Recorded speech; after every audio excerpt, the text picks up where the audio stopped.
Hello, hello. Hi, glad you came over. Yeah, I've been on this couch before, but not interviewing you for some Wild Truth is Cool show.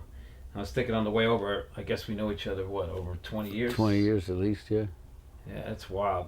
It's funny for me, from being on the outside, being a fan and getting to know your stuff, through the magazines as a kid, like, Rock Scene magazine. At first we didn't look at, like, credits, like, okay, you looked at who maybe produced a record, maybe not then. You looked at the names of the people in the band, then the producers, and then suddenly start to notice your name a lot because I was into Kiss, and then I got into The Clash, and somewhere in the middle was the Ramones. And somehow you were really connected to that.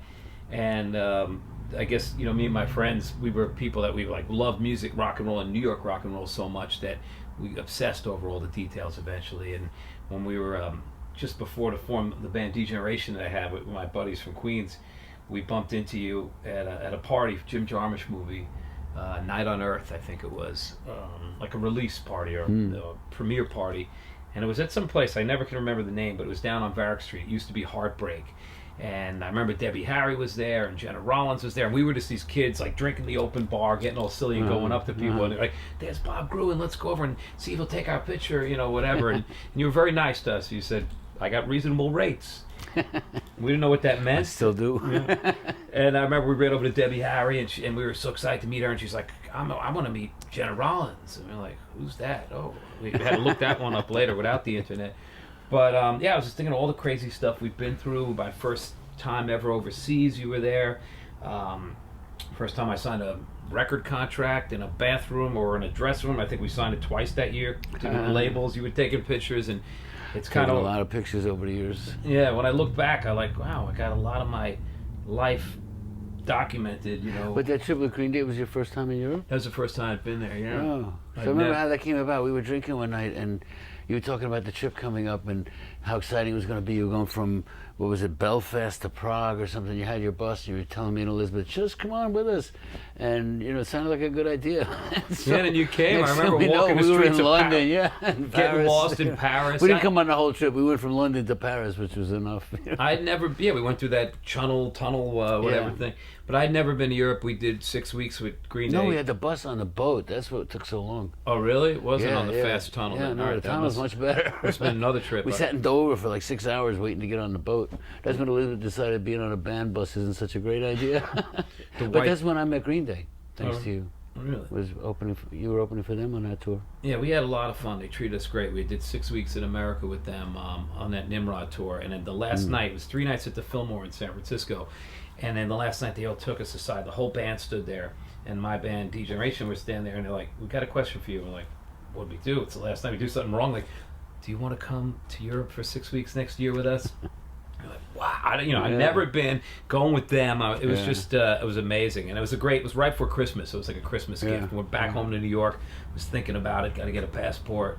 But yeah, all these different times. I mean, getting to know you was kind of a funny thing because we were such fans of rock and what we were trying to create. I think in the early 90s around the D-Generation scene and Green Door, we really were obsessed with the 70s. We felt like the 80s had sucked, and we wanted to get that style and that decadence that we felt kind of was lacking. So we started our own parties, and I remember we hooked up with Daniel Ray and Andy Chernoff. They both were producing our first record, and somehow they worked out a deal with you that we'd come over to this house and shoot some photos. And that's when I realized, well, this guy not only can shoot amazing photos, but like he's got the stories. Like we pulled out any photo, the file cabinets you have here. Every picture tells a story. Yeah, and then we always look at the contact sheet. You'd see that one iconic photo that and then it'd be like all these other ones. It'd be like, wow, that's the one I want to get. And so whenever I tell people if they come over here to buy something, the catalog's great, it's classic, but look at like the other stuff. You might find something that's I have tens of thousands of pictures, hundreds of thousands of pictures.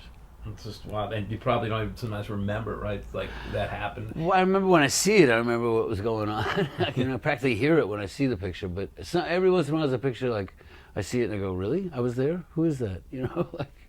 But most of them I remember very clearly. We thought like if you shot our photo, we were going to be as cool as our heroes that you had shot, and so we'd get real drunk. If you look at how many files I got, you'll see how many pictures I took of bands that never made it at all. I was lucky that a few of the bands I photographed, because I photographed so many bands, but a few of them actually made it big. Well, the thing I always thought was cool, and I know you all these years that I've learned from you is about showing up. It's about going out. I noticed that you're out every night. You seem to not discriminate between the big bands that are huge. You could be with Green Day at Giant Stadium, then you're at Sheena and the Rockets, or hanging out with Supla or myself when I've had my rough nights, or whatever. Like you're down there, and if you say you're going to come, you seem to be out. And there's a quote of yours that I've used that maybe it's yours or maybe you got it somewhere else. Wherever you go, there you are. Yeah, that's an old 60s hippie expression. Oh, yeah? Wherever you go, there you are. It's about being in the present, and just being aware of what's going on around you. Yeah, I think that's like something that you have that I think a lot of people get jaded and beaten down. I don't know how you get able to keep that going. That you can I don't know. We like doing things. In the last couple of weeks, I think we saw, in the last 10 days or so, I saw Kiss. Yoko Ono played at the Bowery Ballroom. We saw, actually last night, Jack Johnson. In between, my son Chris played. Wow. We saw Elvis Costello do a show with the Roots. This is all just in the last week and a half or 2 weeks. We get out a lot, I like to go places and see things. That's what you're saying. The other day you were telling me, we were talking about the difference in New York. I think you was so like Woody Allen, like, images of you on your moped, seeing you walking around, the John Lennon shirt, like it's like Bob Gruen in New York. It's such a thing. And New York has, changed so much, but... well, actually, Elizabeth's starting to archive my stuff. We're turning my stuff into an archive, and she's come up with all these old snapshots, and some big hair. Man, I had some big hair. But pictures of me in Japan or in Europe. Mustache. Or, in Edinburgh when I met The Clash, or in New Orleans with the New York Dolls. Like, I'm just looking through all of these Polaroids and pictures. It's amazing. Like, I don't even, think about it all the time, how many places and how many things I've done.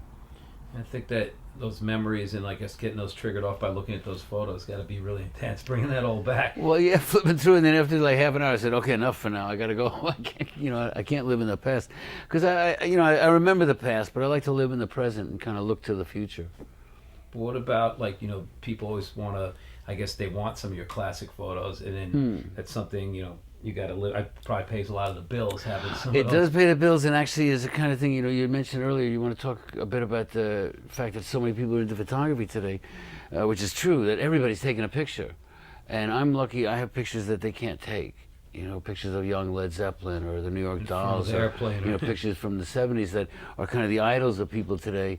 And so I am making a living selling those pictures, because I don't know how a photographer could make a living today when every person has a camera in their pocket, and they work pretty well. Right. You push a button, you get a decent shot. Ever since like, Andy Warhol and I forget who else in the early 70s, they started putting out Polaroids and blurry pictures and, pictures that are badly exposed, and that's art now. So just about any picture that anybody takes is art. Actually somebody was telling me this morning how they really enjoyed using the Instagram filters and get different effects. I said, well, we didn't use Instagram, we just used alcohol.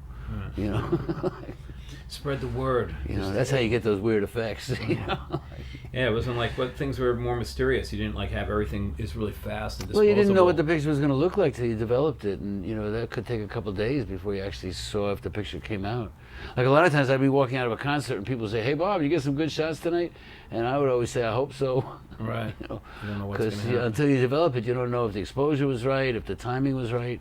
And as a kid, all we had were these images. Sometimes you just look at a photo for a really long time, and that you didn't have to knowing the set list or getting on YouTube and seeing what the band was like, or it wasn't that much information. It was like you had a couple of pieces of information, and even photos. I think about some of your classic photos. Just as a fan, wondering what was going on. Like you're walking down the street, with the Ramones, taking this train, what was going on. I know what the photo looks like. It was like Dee Dee yelling, were they hitting each other? Were people getting all freaked out? Or you just walking through the streets of New York? And that I think we were just walking through that day. I don't remember any fights that day. Yeah.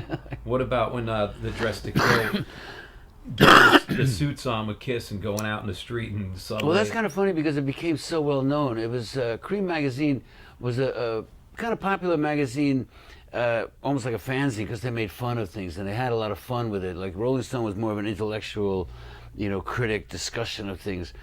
Cream magazine was much more fun about rock and roll, and they decided to make a photo novella featuring Kiss, where they're in their kind of Clark Kent disguise, you know, that where they have the suits and ties, and that way, even with the makeup, nobody would recognize them, you know. Like, that was the theory. And part of that, we took the picture on the sidewalk, and I remember doing it, like people coming by, you know, maybe a side look, you know, a little bit of a glance, but not much. It was just a bunch of weirdos, and, you know, it was kind of early for Halloween, but nobody really paid attention to them because they weren't known, they weren't Kiss, you know, the popular image that they are today.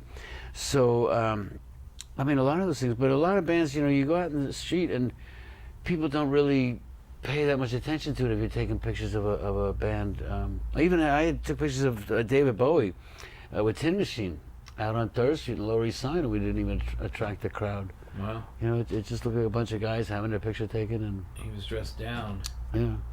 But it's pretty wild. I always noticed that if I turn, like, you know, friends of mine are like fans of yours or musicians are traveling, I'll meet somebody in L.A. or England, like, you got to meet Bob. I'm like, really, Bob Gruen? And but then I noticed, you know, people really dig that, you know, you're an open, nice guy, that you're not a snob about, like, well, this is what I do. And, like, you seem to treat everybody pretty equal, like I was saying with the bands.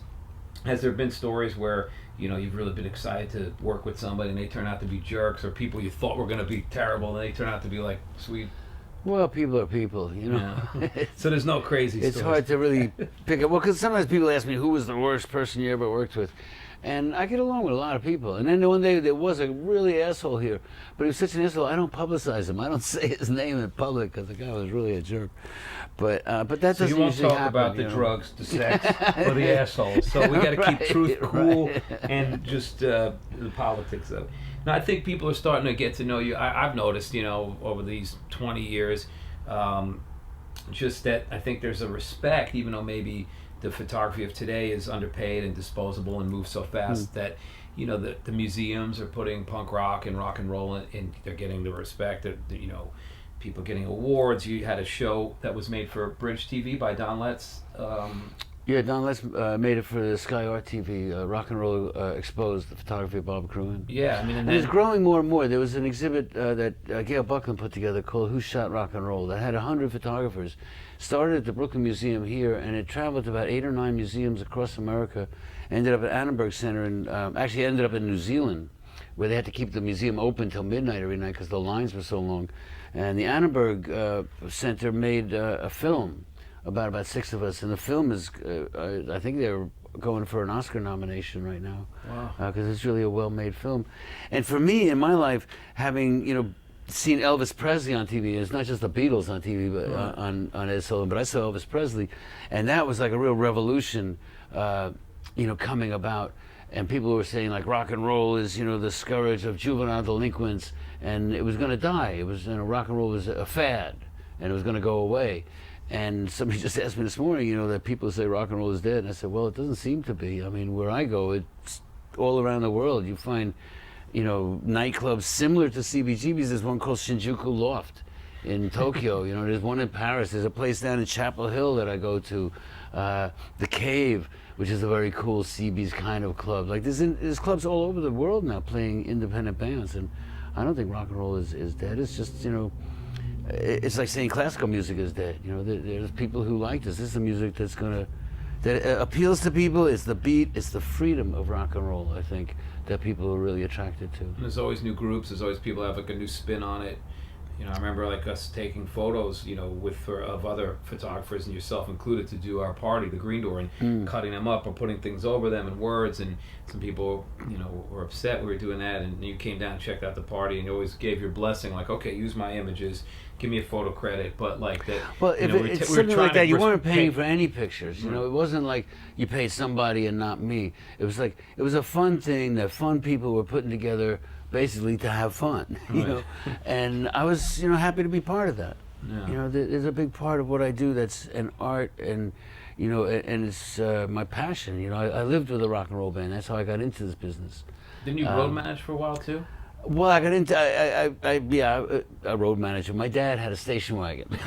Didn't you road manage in Japan too with the dolls? Oh, with the dolls. Well, yeah, actually, I was a road manager taking the dolls around Ohio, the Dollettes, and in Japan too. That was a wild So this is the period. second version of the dolls. Yeah, after the dolls broke up, I got them a job in Japan where they had to get a couple new members, but they got a lot of money, which they needed at the time.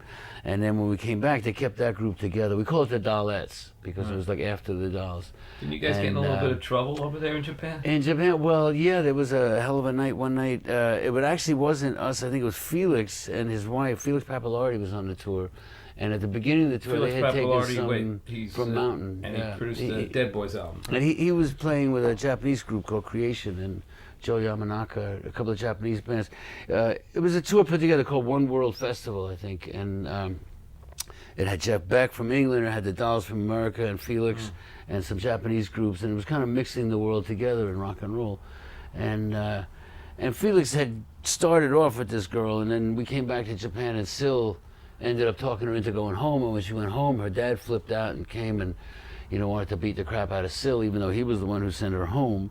Right. And I had to kind of intervene, and it got really hairy with these Yakuza guys threatening us with, ice picks, and I had to call the cops, and then we didn't speak Japanese, and it got really, it was exciting, let me put it that way. Another country, just want to get on the plane. Yeah, it was.